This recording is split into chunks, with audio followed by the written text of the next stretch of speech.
Assalamualaikum warahmatullahi wabarakatuh.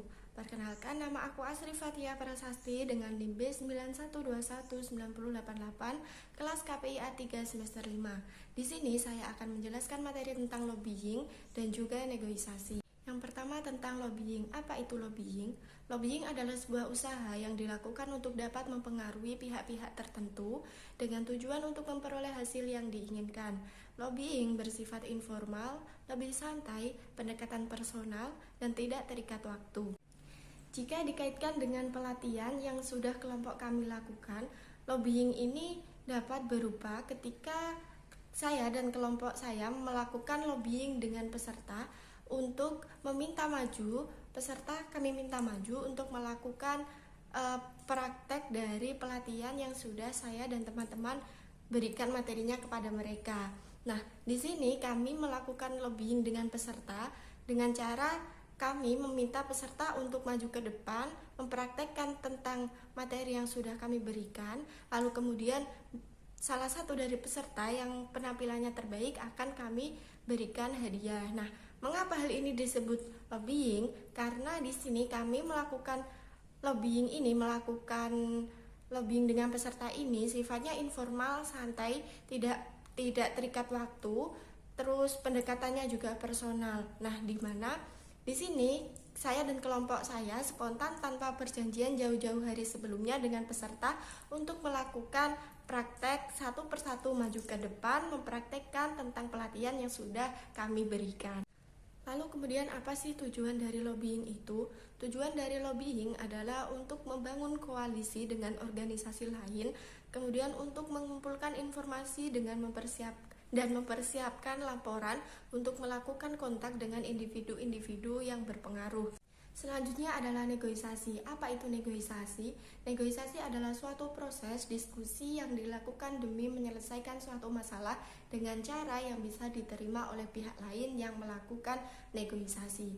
Nah, berbeda dengan lobbying, sifat dari negosiasi ini adalah formal, kemudian melakukan perundingan di dalamnya, serta terikat oleh waktu dan tempat pelaksanaannya. Nah, jika negosiasi ini dikaitkan dengan pelatihan yang telah kelompok kami lakukan, maka negosiasi ini dapat berupa seperti ketika kelompok kami melakukan negosiasi dengan pihak sekolah untuk melakukan pelatihan ini terkait kapan pelaksanaan pelatihan yang harus kami lakukan, kemudian seberapa murid yang akan kami latih, dan jam berapa serta durasi berapa lama pelatihan yang akan kami berikan kepada para peserta. Nah, di sini dapat terlihat bahwa ketika kami bernegosiasi dengan pihak sekolah, kami telah memberikan tanggal dan waktu kapan pelaksanaan pelatihan yang akan kami lakukan. Nah, namun dari pihak sekolah ini menolak tanggal yang telah kami buat, dan kemudian dari pihak sekolah memberikan tanggal untuk kapan kita akan melakukan negosiasi tersebut. Nah, kemudian untuk waktunya di sini kelompok kami meminta untuk waktu di pagi hari jam 8 hingga jam 9. Nah, namun dari pihak sekolah meminta kelompok kami untuk melakukan pelatihan ini di jam 11 hingga jam 12. Nah, hal-hal seperti inilah yang disebut negosiasi, di mana kelompok kami dengan pihak sekolah berbicara dengan baik-baik untuk memecahkan masalah tentang pelatihan yang akan kami lakukan ini. Nah, kemudian apa itu tujuan utama dari negosiasi? Nah, tujuan dari negosiasi itu adalah untuk mendapatkan kesepakatan yang dinilai saling menguntungkan, kemudian menyelesaikan masalah dan mendapatkan solusi atas setiap masalah yang dialami pihak yang bernegosiasi, serta untuk mendapatkan kondisi yang saling menguntungkan bagi setiap pihak yang melakukan negosiasi ini.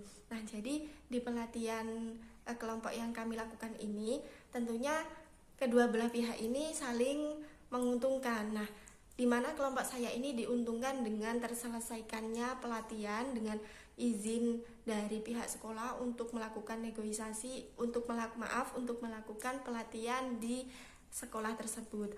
Lalu kemudian apa sih keuntungan dari sekolah tersebut? Nah, jadi keuntungan dari sekolah tersebut adalah peserta atau murid dari sekolah tersebut yang mengikuti pelatihan yang kami berikan dapat mampu untuk melakukan pidato, belajar khutbah, kemudian juga belajar berdakwah dengan lisan seperti itu. Yang sebelumnya di sekolahannya itu mungkin belum ada pelajaran atau materi-materi tentang praktek dakwah secara lisan. Di sini kami memberikan materi tersebut kepada peserta atau murid dari sekolah tersebut. Mungkin cukup itu saja terkait materi lobbying dan juga negosiasi yang dapat saya sampaikan. Kurang lebihnya saya mohon maaf. Akhirul kalam. Wassalamualaikum warahmatullahi wabarakatuh.